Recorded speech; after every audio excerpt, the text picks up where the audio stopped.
श्री गणेशाय नमः। ओम नमो भगवते वासुदेवाय। श्रीमद्भागवत महापुराण प्रथम स्कंद। कथा प्रारंभ।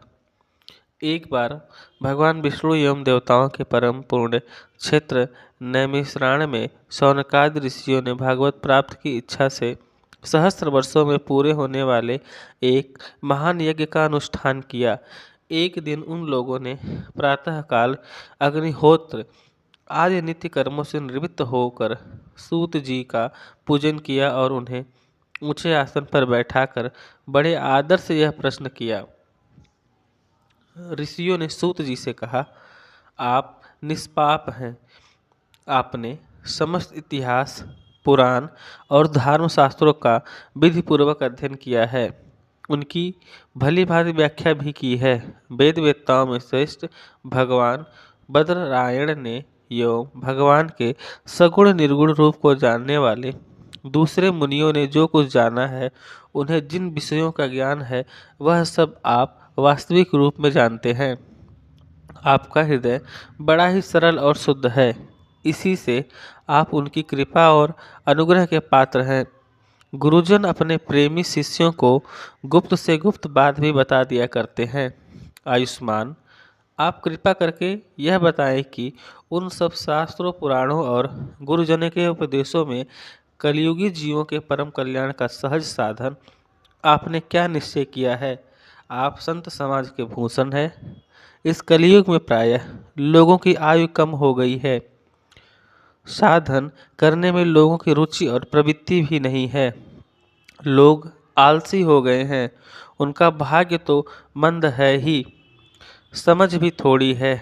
इसके साथ ही वे नाना प्रकार के विघ्न बाधाओं से घिरे हुए भी रहते हैं।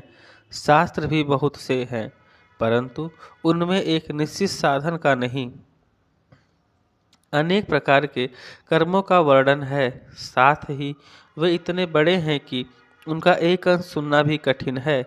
आप परोपकारी हैं। अपनी बुद्धि से उनका सार निकालकर प्राणियों के परम कल्याण के लिए हम श्रद्धालुओं को सुनाइए, जिससे हमारे अंतःकरण की शुद्धि प्राप्त हो। प्यारे सूत जी, आपका कल्याण हो। आप तो जानते हैं कि यदुवंशियों के रक्षक भक्त वत्सल भगवान श्री कृष्ण वासुदेव की धर्मपत्नी देवकी के गर्भ से क्या करने के लिए इच्छा से अवतरित हुए थे, हम उसे सुनना चाहते हैं। आप कृपा करके हमारे लिए उसका वर्णन कीजिए, क्योंकि भगवान का अवतार जीवों के परम कल्याण और उनकी भागवत प्रेमी समृद्धि के लिए ही होती है।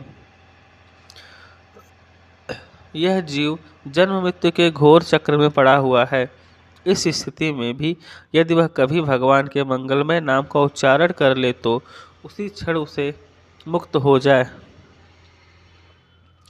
क्योंकि स्वयं भय भी भगवान से डरता रहता है। सूत जी परम विरक्त और परम शांत मुनिजन भगवान के श्री चरणों की शरण में ही रहते हैं। अतएव उनके स्पर्श मात्र से संसार के जीव तुरंत पवित्र हो जाते हैं। इधर गंगा जी के जल का बहुत दिनों तक सेवन किया जाए तब कहीं पवित्रता होती है। ऐसे पुण्यात्मा भक्त जिनकी लीलाओं का गान करते रहते हैं, उन भगवान का कलिमहारी पवित्र यश भला आत्मा शुद्धि की इच्छा वाला ऐसा कौन मनुष्य होगा जो श्रवण न करे। वे लीला से ही अवतार धारण करते हैं। नारादि महात्माओं ने उनके उदार कर्मों का गान किया है। हम श्रद्धालुओं के प्रति आप उनका वर्णन कीजिए। बुद्धिमान सूत जी, सर्वसमर्थ प्रभु अपनी योग माया से स्वच्छंद लीला करते हैं। आप उन श्री हरि की मंगलमयी अवतार कथाओं का अब वर्णन कीजिए। पुण्य कीर्ति भगवान की लीला सुनने से हम कभी भी तृप्त नहीं हो सकते, क्योंकि रसज्ञ श्रोताओं को पद पद पर भगवान की लीलाओं में नए नए रस का अनुभव होता है। भगवान श्री कृष्ण अपने को छिपाए हुए थे, लोगों के सामने ऐसी चेष्टा करते थे मानो कोई मनुष्य हो। परंतु उन्होंने बलराम जी के साथ ऐसी लीलाएं भी की हैं, ऐसा पराक्रम भी प्रकट किया है जो मनुष्य नहीं कर सकते।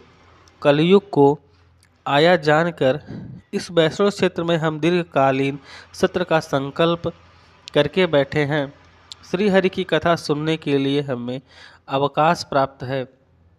यह कलयुग अंतःकरण की पवित्रता और शक्ति का नाश करने वाला है। इससे पार पाना कठिन है। जैसे समुद्र से पार जाने वाले को कर्णधार मिल जाए, उसी प्रकार इससे पार पाने की इच्छा रखने वाले हम लोगों से ब्रह्मा ने आपको मिलाया है।